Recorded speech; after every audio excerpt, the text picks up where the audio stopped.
Mas vamos falar um pouquinho do Dia do Trabalhador. O Lula fez um pronunciamento dia 1º de maio, tinha um pessoal aí mais espantado, disse, não, vai ter panelaço. Não teve panelaço, não teve nada.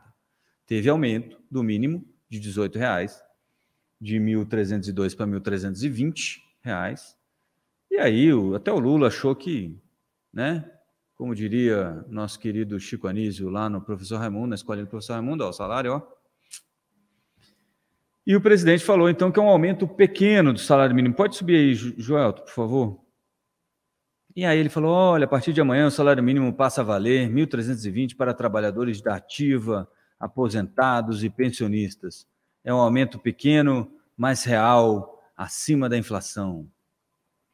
E aí ele disse aos trabalhadores, inclusive os de aplicativos, vocês sabem que tem uma matéria na Cruzoé falando justamente sobre isso, né? O PT... a procura de trabalhadores, né? Porque o pessoal dos aplicativos não tem sindicato, não tem nada, então o PT está tentando regimentar esse pessoal. E vocês são os responsáveis pela geração da riqueza do Brasil. É isso, presidente, é isso. Os trabalhadores são os responsáveis pela geração de riqueza do Brasil. São os trabalhadores, presidente. Preste atenção no que o senhor está fazendo e falando. Sem citar nomes, adivinha. Ideia fixa do presidente Lula, não acabou a eleição até hoje, criticou Jair Bolsonaro. Tudo piorou nos últimos anos, o emprego sumiu, salários perderam poder de compra, a inflação subiu, os juros dispararam. Direitos conquistados ao longo de décadas foram destruídos de um dia para o outro. Poucas vezes na história o povo brasileiro foi tratado com tanto desprezo. Diz aí Lula, que esquece de dizer que até dezembro o desemprego caiu por 10 meses consecutivos e até março o desemprego subiu 3 meses consecutivos. É claro que seria muita sacanagem. Pode falar de sacanagem, Joel? Sacanagem está liberado. O Brasil, né, amigo? Seria muita sacanagem minha dizer que uma coisa não tem nada a ver com a outra. É óbvio que isso é reflexo, sim, parte do reflexo do governo Bolsonaro. Mas é verdade também que até agora muita falação e pouca ação, né?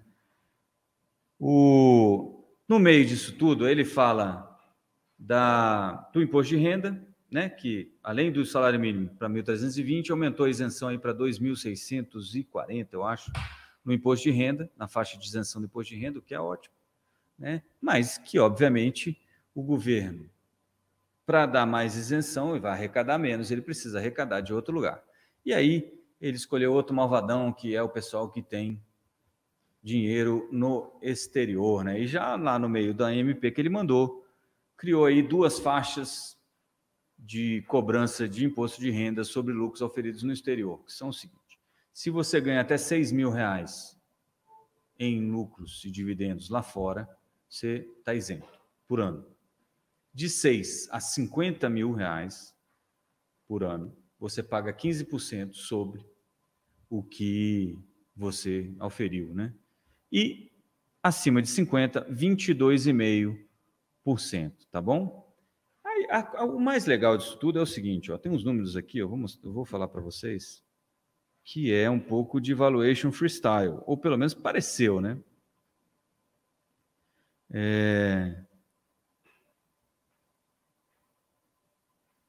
Deixa eu achar aqui, só um pouquinho. Estava aqui, mas sumiu. Ah, sim, lá vamos nós. Então, diz o governo o seguinte, com essa medida, ele vai arrecadar 3,25 bilhões nesse ano, de 2023, que é exatamente o gasto que ele vai ter, tá? É estranho. Parece aquela coisa de, minha estimativa é 3,59 bilhões para o ano de 2024 e 2025, 6,75 bilhões. Eu não sei o que aconteceu aqui, se foi um erro de digitação, o que aconteceu, mas de repente dobrou quanto vai arrecadar em 2025. Tudo naquele esquema do ceteris paribus, né? Você aumenta a tributação e nada muda. Todo mundo fica parado e fala, que pena, agora eu vou pagar mais imposto, certo? Porque a ideia é o quê? Não, vamos atrás dos ricos que têm dinheiro lá fora, certo? Muito bem.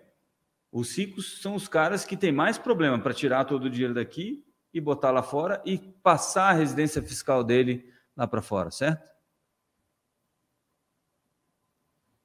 Não sei, o governo às vezes me parece que tem muito pensamento positivo e pouco contato com a realidade quando a gente fala de finanças, tá? Mas vamos esperar, né? Eu posso estar redondamente enganado e o governo conseguir botar esse arcabouço fiscal de pé e conseguir alcançar todas as metas de superávit primário que ele está se propondo a alcançar, mesmo sem cortar nada de gastos. E se ele fizer isso, palmas para o governo, porque realmente não é algo que a gente vê todo dia. Bom, o Ciro Nogueira, né, líder da oposição, ironizou aí o aumento de R$18 e disse que com o PT é isso aí. Lula convoca cadeia nacional de TV, né, estava em cadeia nacional, viu, gente? Não é na cadeia, em cadeia nacional de TV, para anunciar aumento de R$18 para o salário mínimo. O companheiro presidente da Petrobras teve salário aumentado para 165 mil, ou seja, o aumento do salário mínimo é menos de 5 minutos do salário da companheirada. O PT é isso aí. Claro que tem uma maldade, essa conta não se faz assim, e afinal de contas o salário mínimo é o mínimo, né? Um presidente de uma empresa do tamanho da Petrobras merece ganhar muito dinheiro. É a minha opinião sincera. E aí o Lula também acenou aí para as mulheres no 1º de maio, né? Sempre fazer um proselitismozinho. É bom lembrar, inclusive, que eu não vi, olha só que coisa legal, né? Eu vi a Janja, a nossa querida primeira-dama, dirigindo-se ao helicóptero da presidência da República, logo atrás do presidente Lula, né? Ela caminha um pouquinho atrás dele, e os dois embarcaram naquela aeronave rumo a São Paulo para esse evento aí, dessa foto aí, onde o Lula está com esse... Isso não é um suspensório, é um detalhe, não sei se ele comprou lá na Zenha, em Portugal, eu acho que não, é um detalhe na blusa dele, para esse evento aí das entidades sindicais, né, dos movimentos sindicais. Mas a Janja, por algum motivo, não compareceu a esse evento aí. Não sei, não foi convidado. Estranho, né? Bom, aí diz o Lula, né? Em muitas atividades, a mulher é mais forte do que os homens.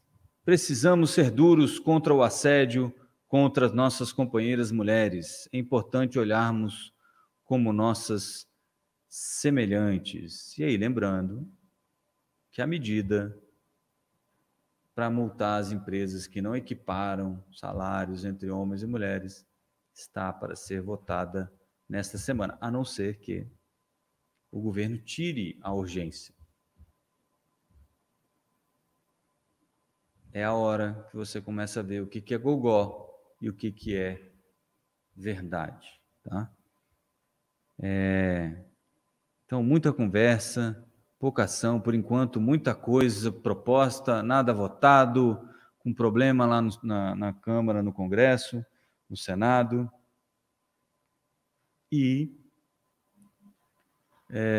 vai ter que discutir esse negócio essa semana. O Lula também, obviamente, tem duas coisas que o Lula não esquece nunca, jamais, depois que ele assumiu esse 3º mandato.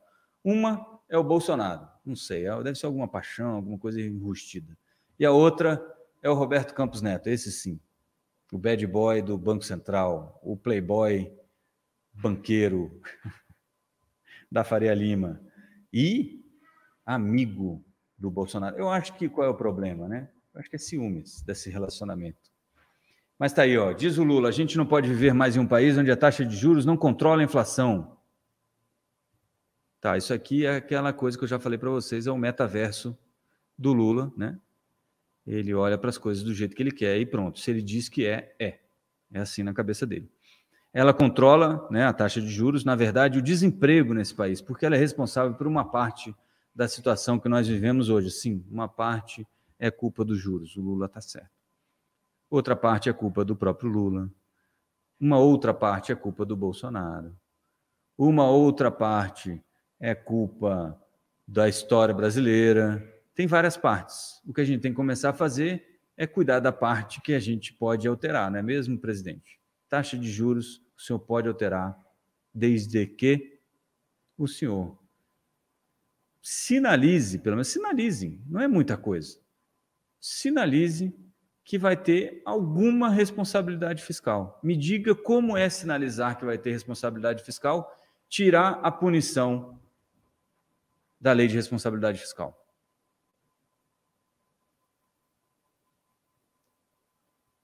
Não é uma sinalização coerente, né, meu querido presidente? E até o Haddad admitiu aí uma preocupação com o desemprego que chegou aí a 8,8% nesse trimestre, né? Ao comentário do cenário, o ministro disse que está preocupado. No fim do ano se tem uma atividade mais forte por causa das festas, é verdade, do Natal, né? Na comparação com o primeiro trimestre do ano passado, a taxa esse ano está bem menor. É verdade também. O problema é que ela está em trajetória ascendente. E vou dizer uma coisa para vocês, se já me ouviram falar isso, o Banco Central espera um pouco disso mesmo, tá? E não aumenta os juros para causar desemprego, mas a intenção é desaquecer a economia mesmo. Muito bem, então, tudo isso, né, todo esse suco de Brasil vai estar nessa semana meio curta da Câmara dos Deputados, né, que começa só hoje, já começa terça-feira normalmente, né, a gente sabe. Mas o pessoal está chegando hoje do feriado e deve ter uma reunião de líderes à tarde para decidir a pauta de votação. O Cláudio Cajado está dizendo que vai entregar já o relatório do arcabouço esta semana. Tem esse projeto aí de multa da lei lá de equidade salarial entre homens e mulheres. Tem o PL da fake news, tem a CPI do MST, tem a CPMI dos atos antidemocráticos e o governo tem um monte de coisa para fazer essa semana e muita gente para articular. A gente vai entender melhor qual a força que o governo tem em algumas agendas nessa semana, mesmo que não vote. Aliás, não votar algumas coisas será uma sinalização. Certo? É aquilo, você tem um capital político, você vai fazer com o seu capital político que dá para fazer, e aí você tem que elencar prioridades. Não é só dizer confia no pai, não é só olha no meu zóio. Não é. Tem que trabalhar, amigo. Chegou a hora. Pode prestar atenção, essa semana vai ser bastante difícil.